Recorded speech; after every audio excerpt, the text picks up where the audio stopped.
Assalamualaikum warahmatullahi wabarakatuh.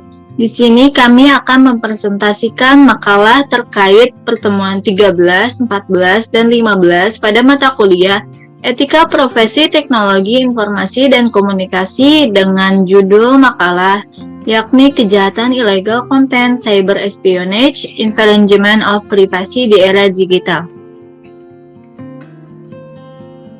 yang disusun oleh kelompok 4, yakni saya sendiri Karimatul Fadila 12-200-174, Titan Budi Satrio 12-200-162, Muhammad Khairuddin 12-200-257, Muhammad Zaldi Farezi 12-200-193, dan Gatan Naufal 12-200-286. Kebutuhan akan teknologi jaringan komputer saat ini sudah semakin meningkat. Selain sebagai media penyedia informasi, melalui internet pula kegiatan komunitas komersial menjadi bagian terbesar dan pesat pertumbuhannya, serta menembus berbagai batas negara. Seiring dengan perkembangan teknologi internet menyebabkan munculnya kejahatan yang disebut dengan cybercrime atau kejahatan melalui jaringan internet. Munculnya beberapa kasus cybercrime di Indonesia, hingga hadir cyber law yang merupakan hukum sistem informasi sebagai alat pengendali pelanggaran tersebut. Kejahatan ilegal konten. Kejahatan konten ilegal merujuk pada aktivitas yang melibatkan produksi, distribusi, atau konsumsi konten yang melanggar hukum di lingkungan digital. Ini mencakup pelanggaran hak cipta, penyebaran informasi sensitif, kegiatan ilegal seperti perdagangan narkoba atau senjata, dan penyebaran kebencian atau pornografi anak. Kejahatan konten ilegal menjadi ancaman serius karena dapat merusak integritas sosial, keamanan, dan privasi pengguna internet. Selanjutnya akan dibahas oleh rekan saya yakni Titan Budi Satrio.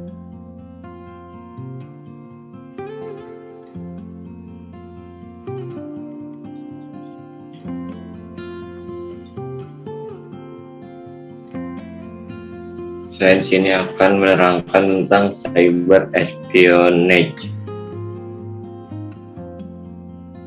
Cyber espionage merujuk pada kegiatan meretas atau memperoleh informasi rahasia dari entitas lain melalui jaringan komputer dan internet.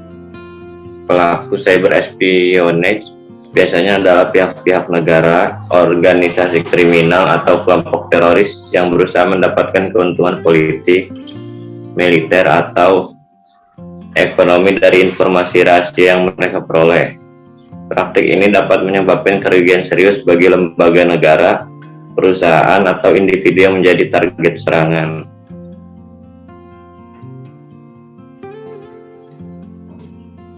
Selanjutnya ada infringement of privacy.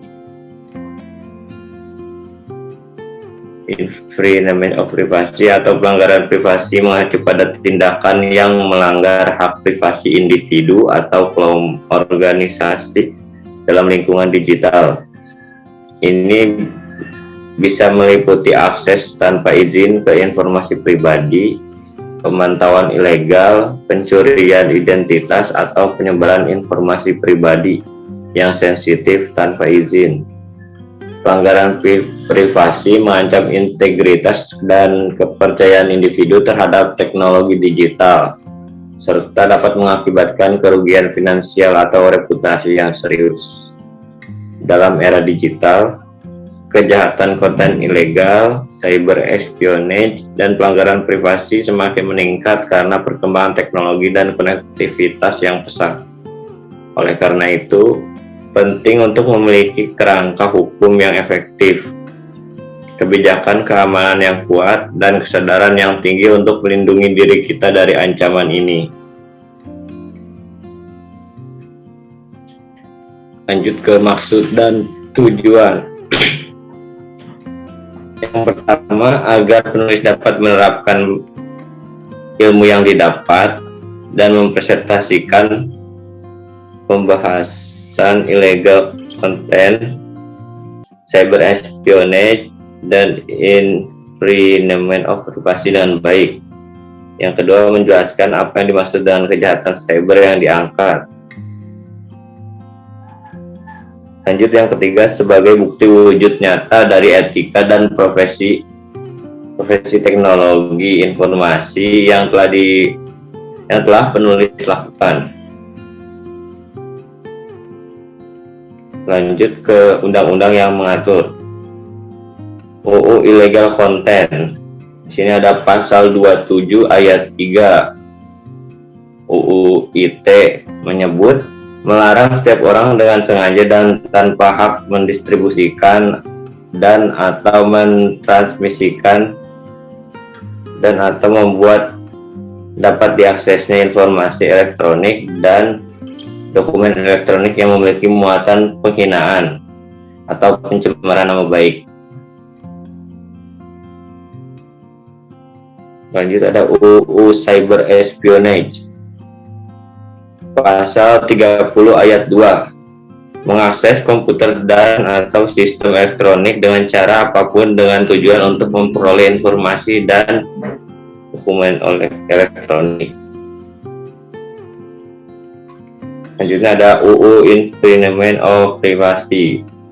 Pasal 26 ayat 1 UU 19/2016 mengatur penggunaan setiap informasi melalui media elektronik yang menyangkut data pribadi seseorang harus dilakukan atas persetujuan orang yang bersangkutan kecuali ditentukan lain oleh peraturan perundang-undangan.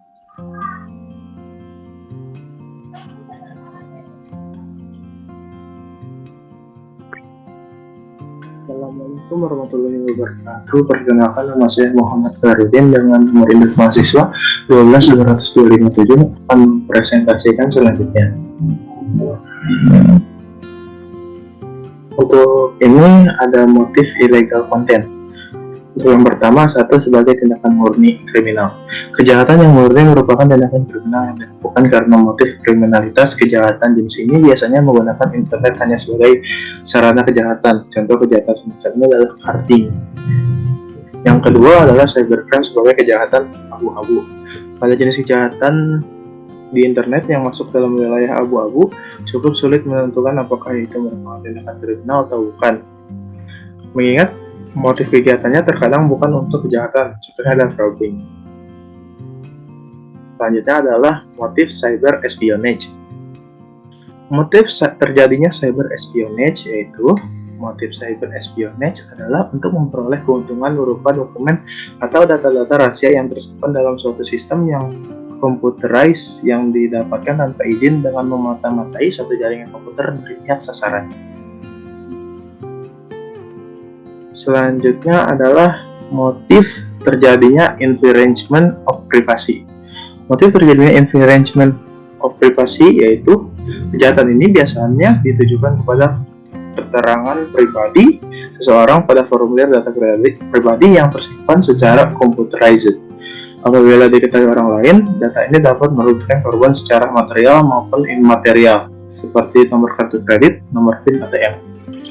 Yang selanjutnya presentasi akan dilakukan oleh rekan saya. Sekian dan terima kasih.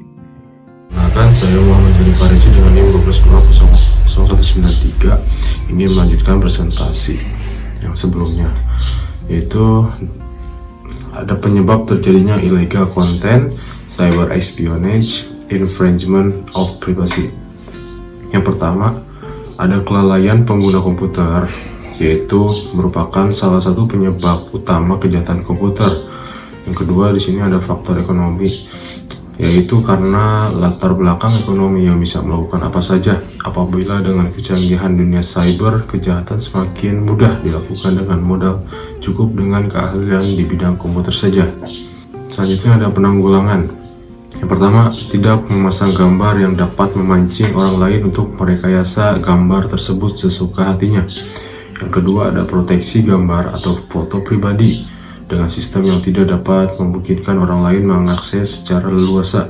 Yang ketiga, ada melakukan modernisasi hukum pidana nasional beserta hukum acaranya yang diselarasikan dengan konvensi internasional yang terkait dengan kejahatan tersebut.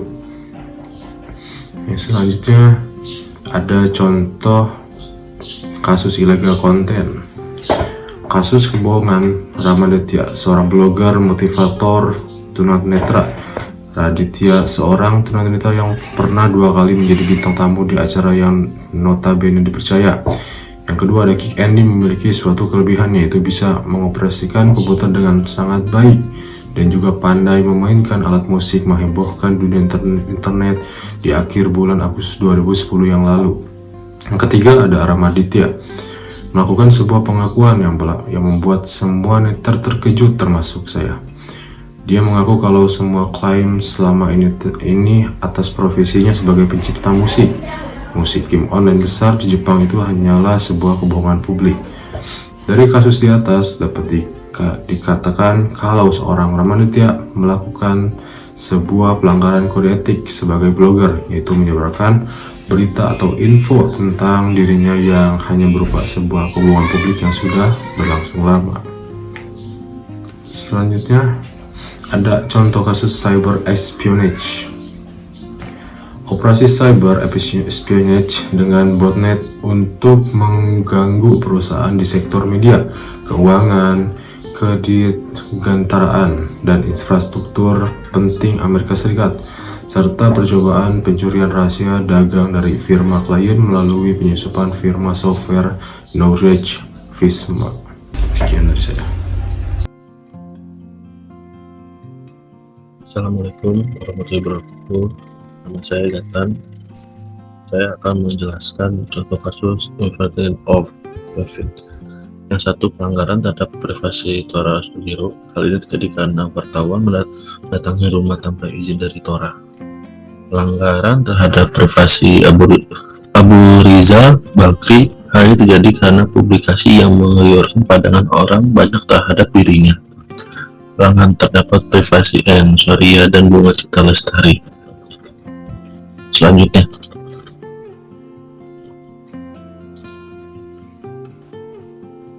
kesimpulan, dalam era digital yang semakin maju, isu-isu seperti konten ilegal, mata-mata cyber, dan pelanggaran privasi menjadi lebih signifikan dan kompleks. Meskipun ada perkembangan teknologi yang memungkinkan akses informasi dan komunikasi yang terlalu cepat dan mudah, perlu diingat bahwa penggunaan teknologi harus dilakukan dengan tanggung jawab, menghormati hak-hak individu serta aturan hukum yang berlaku. Jika konten ilegal atau mata-mata cyber dan pelanggaran privasi terjadi, hal itu memiliki konsekuensi serius dan dapat membahayakan individu, masyarakat, dan kestabilisasi dunia digital secara keseluruhan. Berikutnya saran. Perlu adanya cyber law, yakini hukum yang harus menaati kejahatan yang terjadi di internet, karena kejahatan ini berbeda dari kejahatan konvensional. Penyediaan web yang menyimpan data penting diharapkan menggunakan enkripsi untuk meningkatkan keamanan. Adanya pengamanan sistem untuk kasus pelanggaran konten, cyber expansion, dan infringement of privacy. Sekian dari kelompok kita.